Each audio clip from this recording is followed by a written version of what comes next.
राधे राधे। कैसे हैं आप सब? आशा करती हूँ कुशल मंगल ही होंगे। गोविंद पैरी के चैनल में आप लोगों का बहुत बहुत स्वागत है। देखिए, कुछ लोगों का मानना है कि जो हमारे भगवान है वो निराकार है, यानी कि उनका कोई रूप नहीं है, ना तो उन्हें देखा जा सकता है ना ही उन्हें छुआ जा सकता है। दूसरी तरफ कुछ लोगों का कहना है कि जो भगवान है वो धरती पर अवतार लेकर आते रहते हैं और वे एक मनुष्य की तरह ही धरती पर आते हैं और अनेक लीलाएं करते हैं, और जो अधर्म धरती पर फैल रहा है उसको समाप्त करते हैं और धर्म की स्थापना करते हैं। और वे भक्त उन्हीं के रूप को, जैसे कि भगवान श्री कृष्ण हैं और श्री राम हैं, उन्हीं के मूर्ति रूप की पूजा भी करते हैं, उनकी सेवा करते हैं, उनकी अर्चना करते हैं। तो फिर इसमें से क्या उचित है, क्या सत्य है? अगर हम यह माने कि प्रभु निराकार है तो क्या मूर्ति पूजा करना गलत है?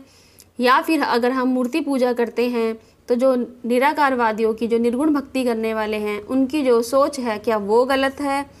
यही मैं आपको इस वीडियो में बताने वाली हूँ।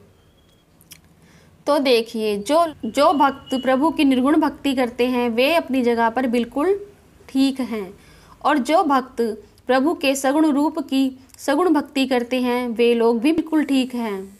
तो कहने का अर्थ क्या है? क्या प्रभु निराकार हैं या फिर प्रभु साकार हैं?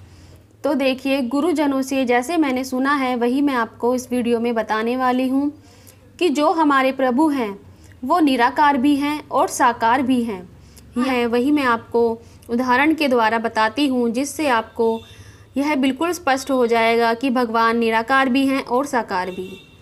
देखिए, जैसे पानी होता है वो निराकार है, लेकिन जब उसी पानी की बर्फ़ जमा दी जाए तो वह आकार ले लेता है, और जब उसी बर्फ़ को पिघला दिया जाए तो वह फिर से पानी बन जाता है।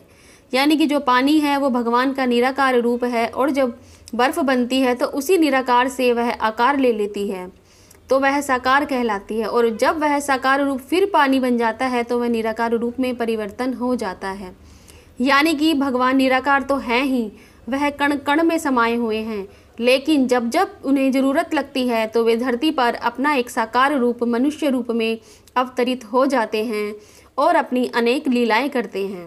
देखिए, जो गीता जी का ज्ञान है उसमें भी श्री कृष्ण भगवान ने कहा है कि मैं आकार हूँ, मैं ही निराकार हूँ, मैं कण कण में व्याप्त हूँ। यानी कि एक और एग्जाम्पल देती हूँ मैं, जिससे आपको और स्पष्ट हो जाएगा कि निराकार और साकार कोई अलग अलग नहीं, एक ही है। मान लीजिए कुछ अंधे लोग हैं और उनके सामने एक हाथी को लाकर खड़ा कर दिया जाए और उनसे पूछा जाए कि बताओ ये भगवान है और कैसा है। और जो अंधा व्यक्ति हाथी की पूंछ पकड़ेगा तो वह कहेगा कि जो भगवान है वो लंबे से रूप में है, रस्सी की तरह है।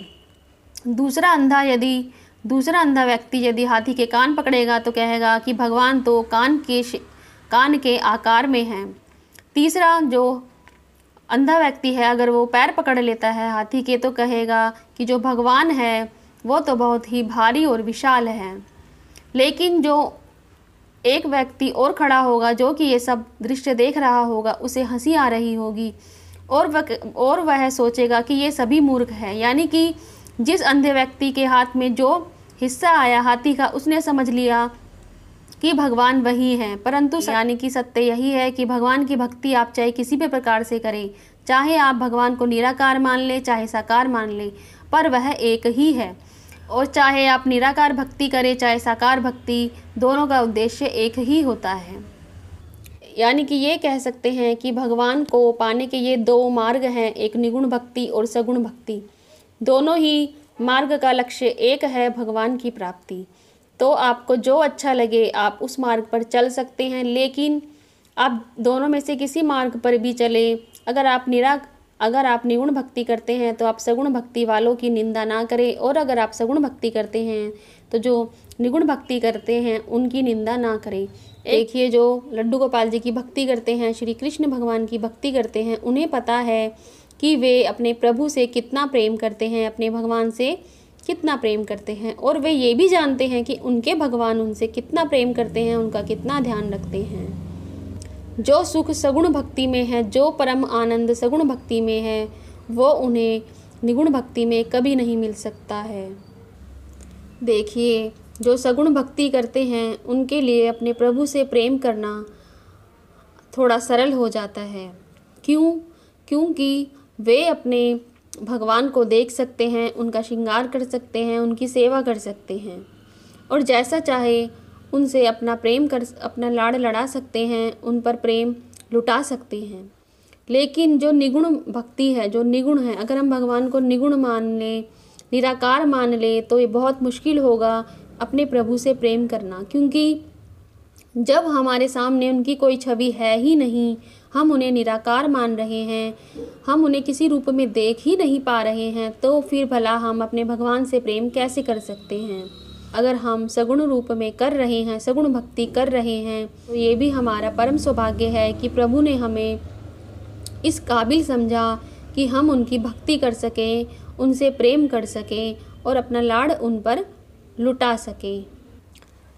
तो आशा करती हूँ आपको इस वीडियो से समझ आ गया होगा कि जो निराकार है वही साकार है और जो साकार है वही निराकार है। दोनों में कोई भेद नहीं है, दोनों एक ही हैं। तो आप जिस मार्ग पर चल रहे हैं, अगर आप सगुण भक्ति कर रहे हैं, अपने लड्डू गोपाल जी की सेवा कर रहे हैं, तो आप उसी राह पर चलते रहिए और अपनी सेवा में लगे रहिए और लड्डू गोपाल जी आप पर कृपा हमेशा ऐसे ही बरसाते रहें। तो आशा करती हूँ आज की वीडियो आपको अच्छी लगी होगी। अगर वीडियो पसंद आए तो एक लाइक कर दीजिएगा और मेरे चैनल को सब्सक्राइब भी कर दीजिएगा। और इस चैनल पर मैंने लड्डू गोपाल जी से संबंधित और भी वीडियोस बनाई हुई हैं, आप मेरे चैनल पर जाकर उन वीडियोस को देख सकते हैं। तो आज की वीडियो हम यहीं समाप्त करते हैं। राधे राधे।